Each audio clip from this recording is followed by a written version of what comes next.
Good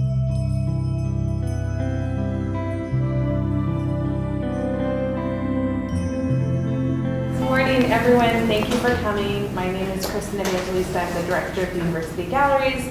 I'm glad to have you here, and I'd like to thank the faculty for bringing their classes, Professor Castillo, and I see Professor Fazuglia is here, and I think some of Professor Rizzori's students are here too. So we're really pleased to have the opportunity to have Glen Baldridge speak with us about his work.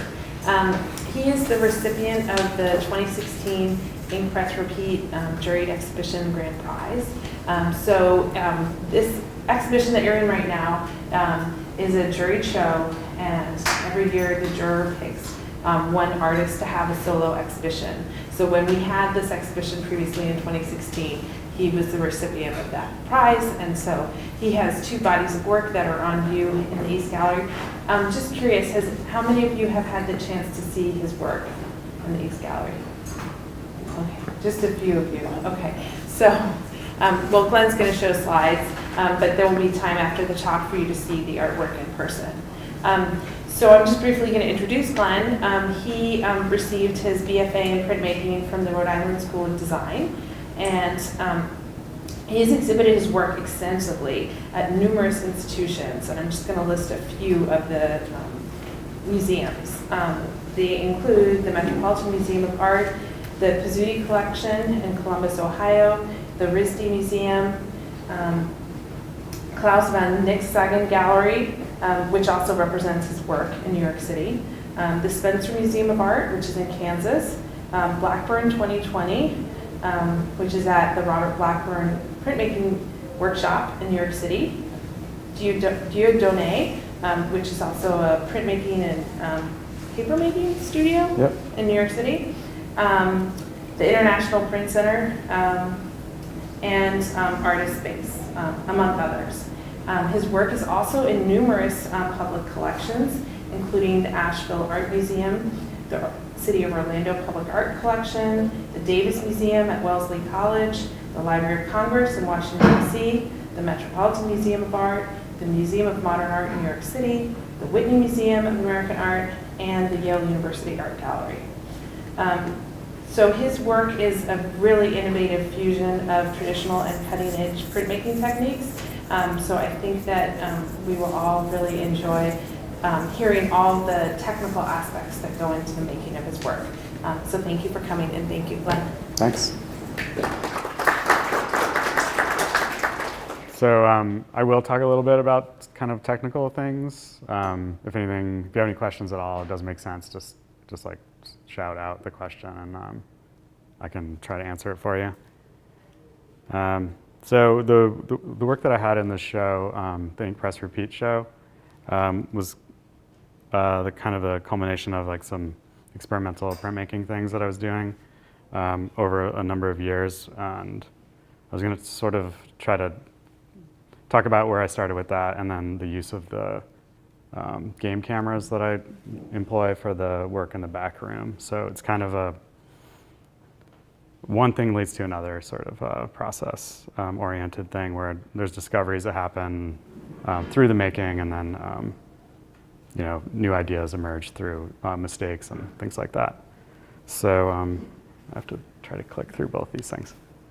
So in the early 2000s, I was playing around with setting up like a home screen printing studio in New York, sort of fresh out of school with no facilities. So I was trying to come up with like ways to make work that didn't require a lot of technical equipment, I guess, like heavy equipment. So screen printing seemed to be the most like adaptable thing for like a home studio.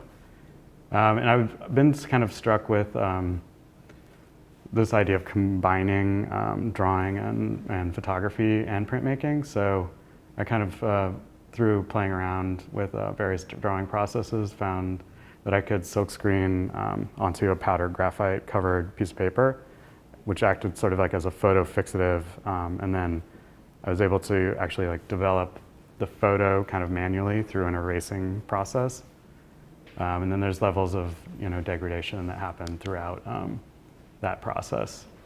And the imagery that I was trying to evoke was drawn from basically from a memory that I have from when I was 11 years old in Montana on a snowmobiling trip in Yellowstone Park. It was 1988, after a really devastating forest fire year. So it was an extremely kind of bleak, and stark contrasty type of landscape that I didn't really have any kind of visual evidence of, but just a kind of memory that was mimicking some of my interests in both like heavy music and just also the processes that I was working with. So I started with trying to find images that I could work with. And mostly what I could find was these archival forestry pictures. So initially I was using these found images that kind of most closely portrayed what I was trying to, this idea that I had in my head of this imagery. Eventually that sort of hit a wall because of the accessibility of finding the actual images that I wanted to use. And I started taking trips back to Montana to do hiking trips into these burn areas, which happened, more and more every year through like these blights of both drought and like just wood-boring insect problems and things like that. So there's plenty of territory. So these images obviously have more clarity, more detail. I'm using a better camera. And they're more experiential for me and less kind of removed through this kind of screen and found process.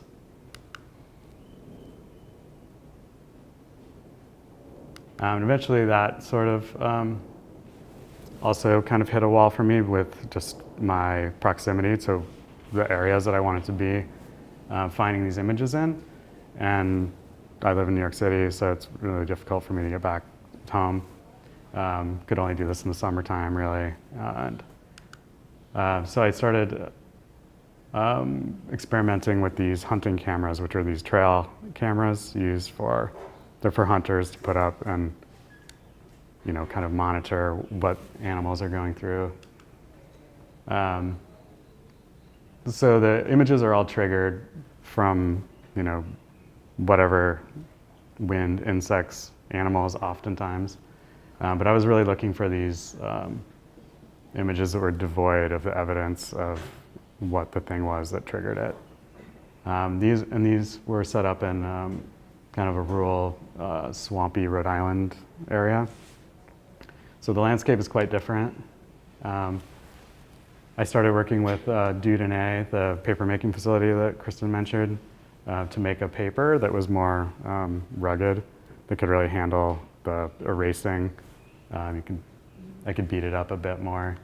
There's more kind of variables within the, yep. So these images are screen printed? They're watercolor on handmade paper with powdered graphite, then screen printed, and then they're erased back. So kind of a lot of steps, so I think of them more as drawings. They're unique. The hunting cameras have been going in this area where I move them around for about 6 or 7 years now. So each time I go back, I'm like sorting through like tens of thousands of images to come up with, one or two that I want to use for a particular drawing, which is the kind of the opposite problem I had before, where I only had like 5 or 6 that would really work for me. So what I was really looking for was these images of like this illuminated space that's really gets flattened by the flash and highlights whatever is not there. So the spaces become, I feel like they were just as immersive in terms of the woodland and the kind of like space of being back away from the road, except these are just 100 yards from I-95. So for me, it had like kind of a similar, they did just as much for me as the ones where I was backpacking for days on end, trying to shoot some pictures and then coming back with only a few things I could use. And started to think of them also as spots that were, just outside the road, just away from the house, that were where, kids might go to get drunk or high or hide away from their parents. But also they could be, it says a lot more about you as a viewer, like what you think of that space, because they could be pretty immersive. So they're all different times of year. I'm adding different colors. And the idea with using the watercolors is to try to mimic a kind of a duotone process to give these like deeper blacks.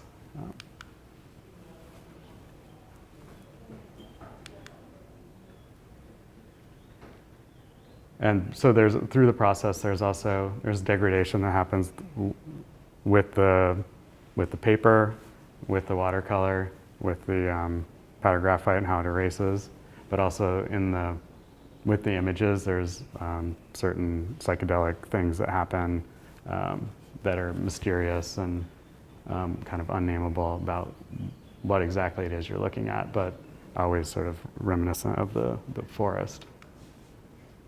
While I was working on all this, I ran a print publishing company to kind of both work with on my own prints, but also work with other artists who I found weren't giving an opportunity to really work with professional print shops. Because all the screen printing I'm doing in the later works are on big hydraulic professional presses, which really give me a lot more control within that aspect of it.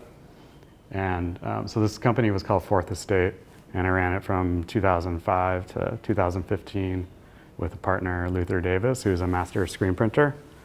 And we focused on doing work with mostly emerging artists but doing kind of really inventive and experimental printmaking. This is a print by Butt Johnson, who is an artist that was taking like a year to make these ballpoint pen drawings. So printmaking made sense for him to really make more product, I guess, in a crude way to say it, but to get his work out there a little bit quicker. And this is every color you see here is a hot stamp foil. So each color we have to make a magnesium dye, and then it goes into a hot stamping machine and stamps, I think it's like 8 or 9 different layers of foil. This is Joseph Hart. He had never made any prints before, and he worked with Robert Blackburn Printmaking Workshop and Fourth Estate. Together we were able to put out this diptych that's it's just a multiple plate etching with chincolet, aqua tint, hand additions, line etch, just kind of everything you can think of prints. So they're pretty technically advanced for somebody doing his first print. But what we were doing was helping them develop the concept that they wanted to work with, and then really facilitating all the technical details. This is Alex Dodge. He's an artist that, he's actually my studio mate, but he works a lot with the computer and 3D spaces, and the ultimate output is paintings or prints or drawings. And this print is printed with a UV cured ink. So each layer is printed and then goes through a UV dryer and then printed again. So each color is printed about 6 times. So the ink is actually formulated for printing Braille. So which you can't see in the slide, but the tiles really have like a high relief, and the actual quality of the ink really feels like a wet pour onto the paper. This is a print that I made with Fourth Estate that is taking like 12 or 13 metal band logos. They're all printed in a 5% transparency on top of one another and a hand-dyed paper. So a lot of the projects we were doing had some variables if it was allowable within the process. And in the case of Alex's and Joey's, they're really kind of strict additioning, and there's no variable. Oops. This is a suite of 7 prints that I made. They're taking found images from a coffin catalog. I was living in a coffin factory in Brooklyn at the time, and I found this catalog of images. And I had the idea to make these scratch-off lotto prints. So the image is printed with a UV ink, which is very slick and kind of plasticky. The silver is printed on top of that, and so the entire piece is silver, and then that pattern is printed on. It's called Lucky Sevens. There's 7 in the suite, but there's a New York lottery ticket. It's a scratch-off ticket called Lucky Sevens, which has like kind of the worst odds. So I thought that was funny. And each one of them has, so they're made in kind of the way that the eraser drawings are made, but there's a reveal. So each one is scratched off with a quarter, you know.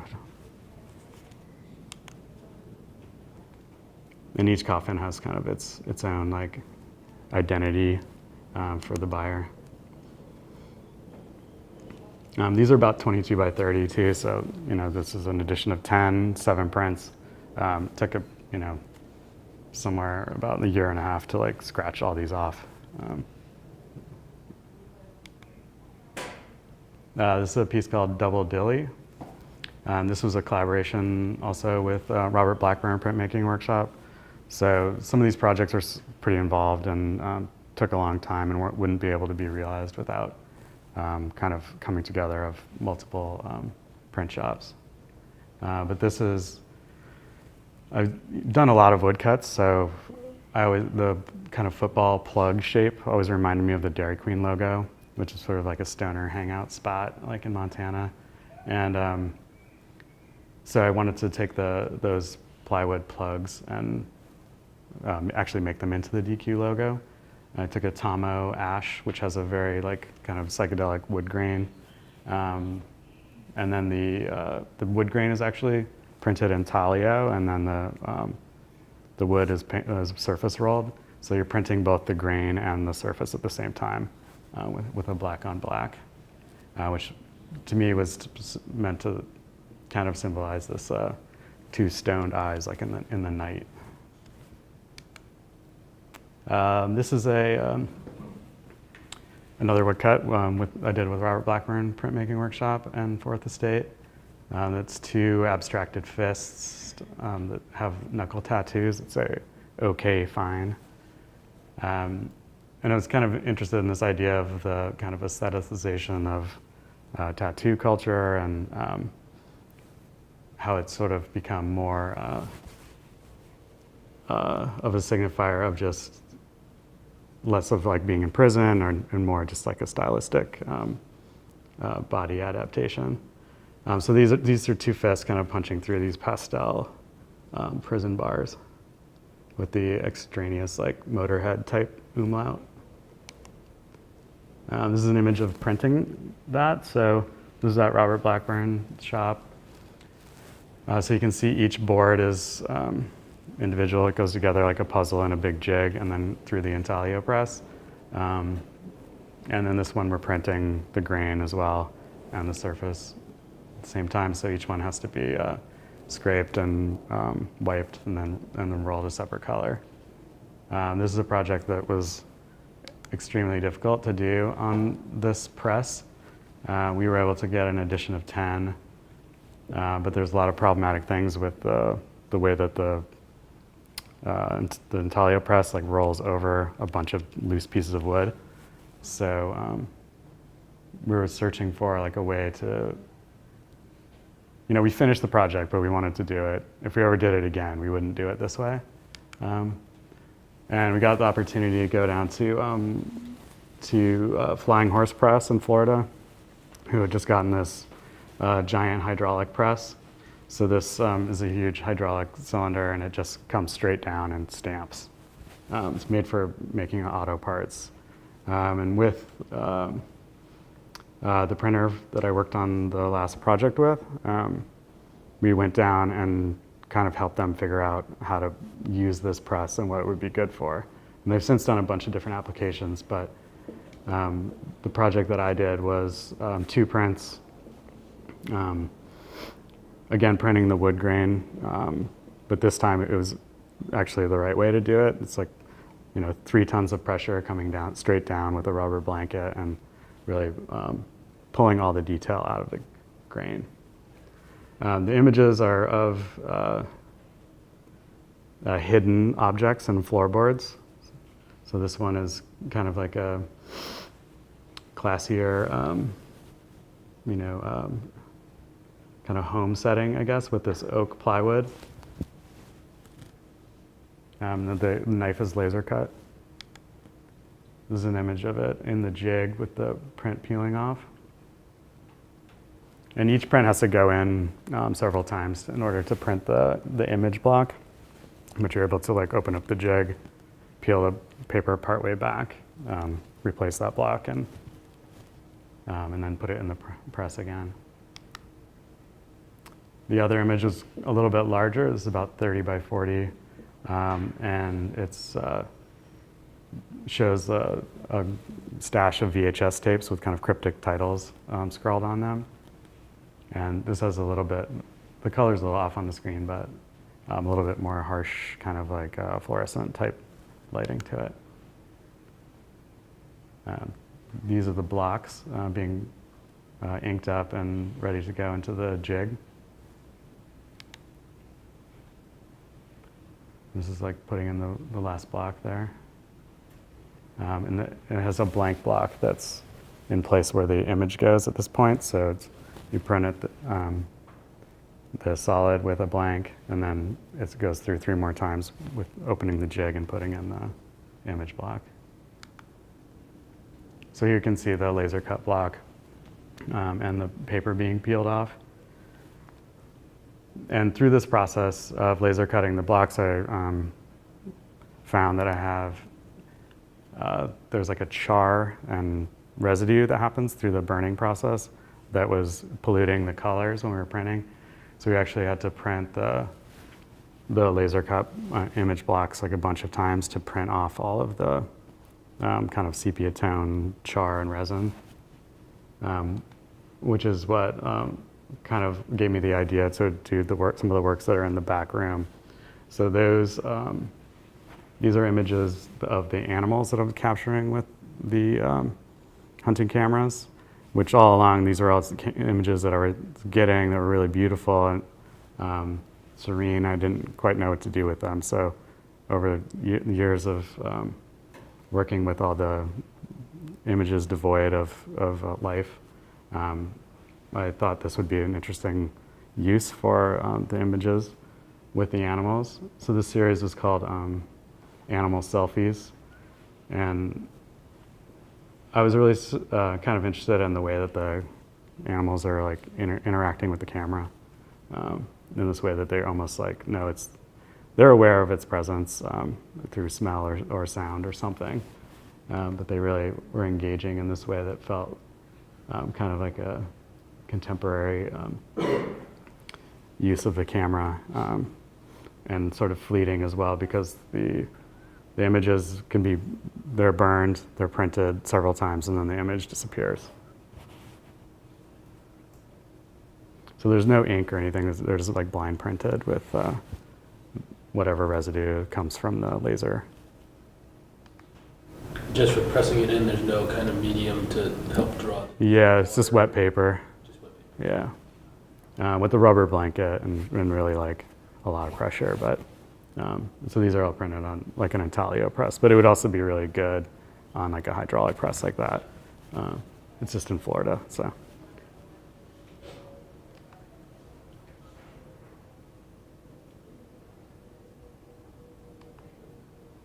The other body of work that's in the back room too is a print project that's taken a couple of years to produce. The images are sourced also through the hunting cameras, but the process is photogravure. So I don't know if you're familiar with photogravure, but instead of using halftone like silkscreen or the laser cut blocks that I'm using, the blacks are actually determined by the depth of the etch. So there's a film made that's transferred to a gelatin, and then a copper plate that's etched. This is a suite, so it has a letterpress colophon, and there's an essay by Samantha Ripner, who was the print curator at the Met until a couple of years ago. And so these images are combining, a really consumer-grade camera photography with a really kind of antiquated photography process. And you get these really, really rich blacks that I'm not able to achieve in any other way. So 5 of the images have really nothing going on in them in terms of evidence of what's triggered the camera. But the 6th image has a kind of spectral image of something happening. I think it's a bird, but it's a kind of this ghosty figure.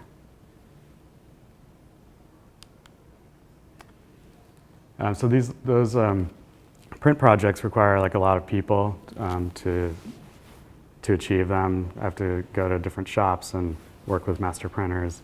The photogravures are printed in Florida. There's a curator in California writing the essay, the publisher. There's a lot of steps and a long process.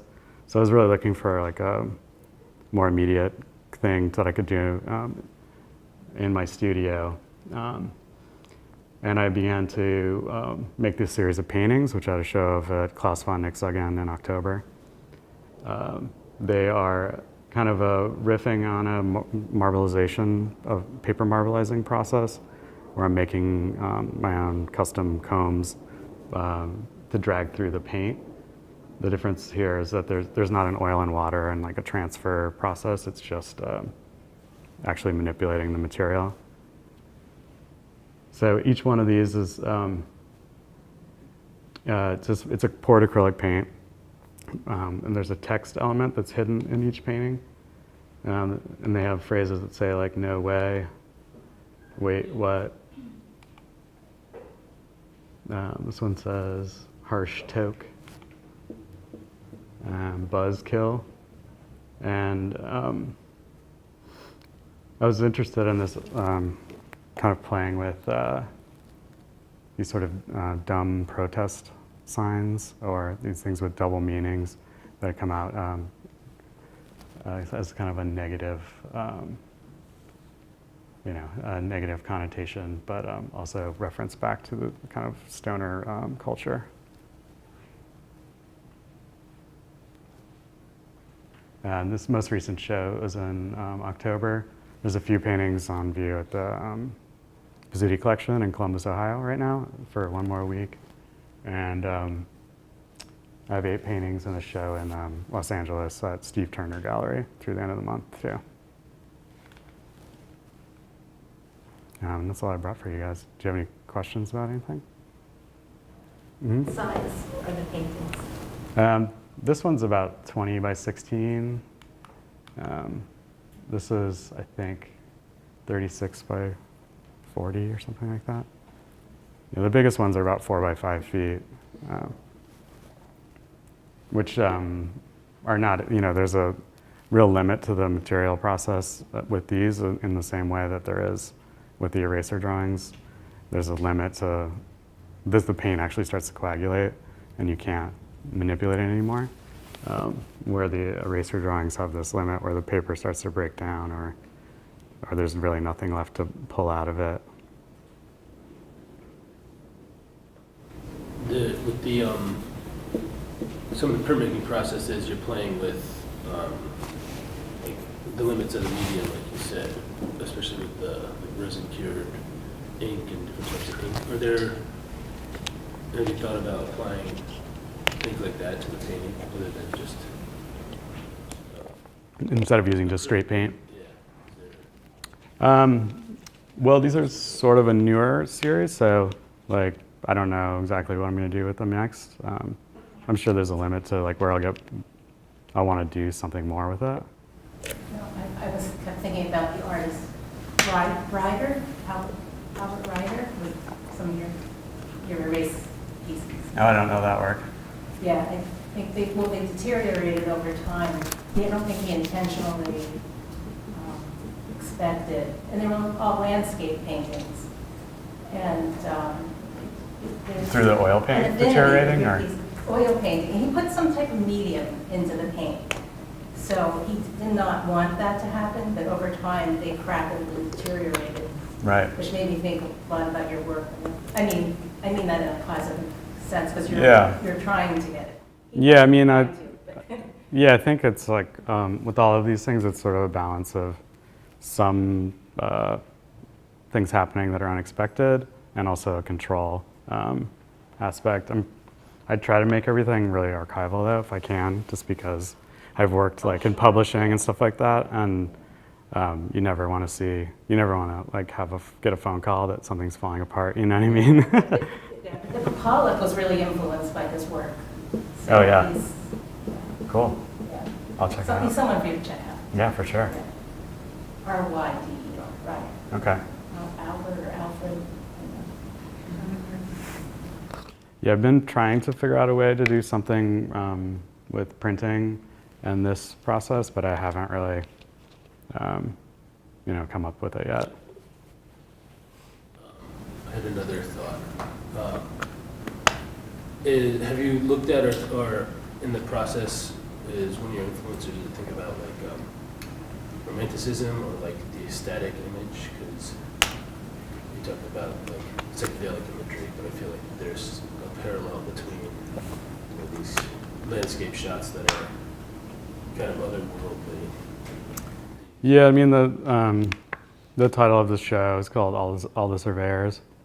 So I was thinking a lot about not only like surveillance, but actually like physical surveying of land, and our way of like through surveying gaining ownership, and that ties in a lot to that romantic mapping of the United States.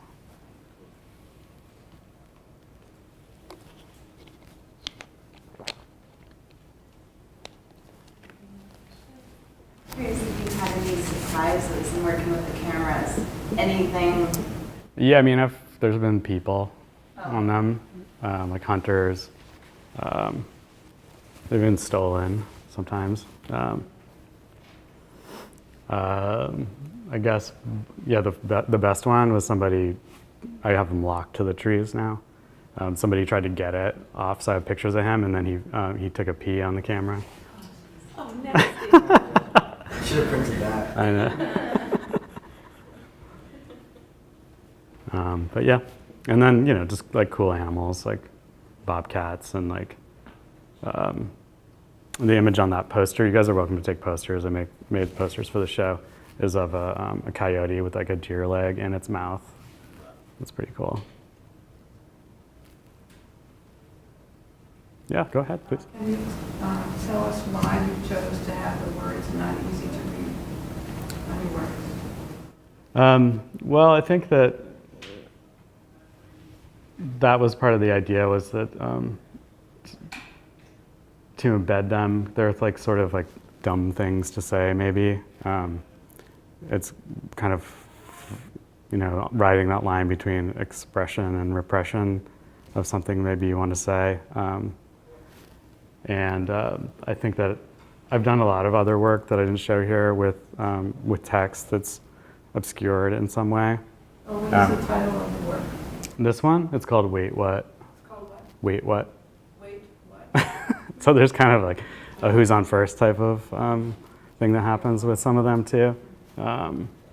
So, and this, let's see.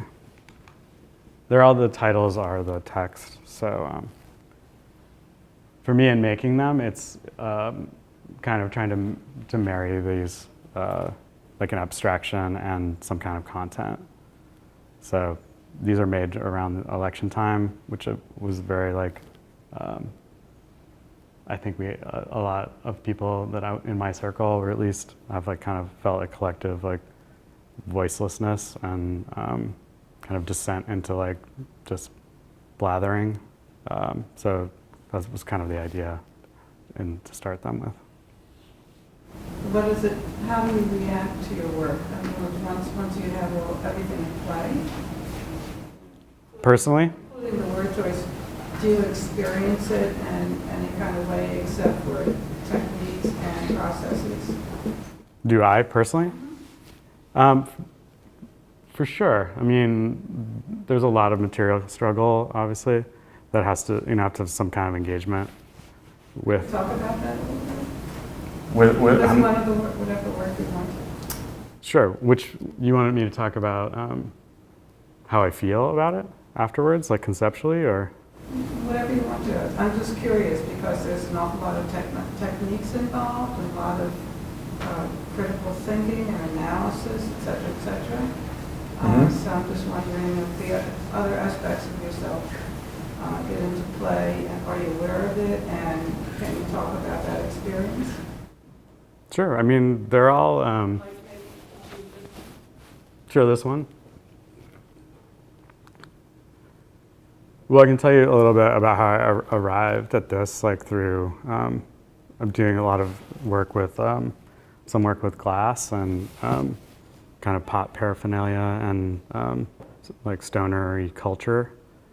So looking a lot at glass work. And then I started looking at some confectionery people that do like psychedelic cake making, and playing around with my yogurt in the morning and putting powders and things in them and like making these patterns. And then I was tried to figure out a way to produce something with that idea, and taking like the idea of like marbleizing paper, which has a history of within literature. Obviously, it's literally the bookends of culture, and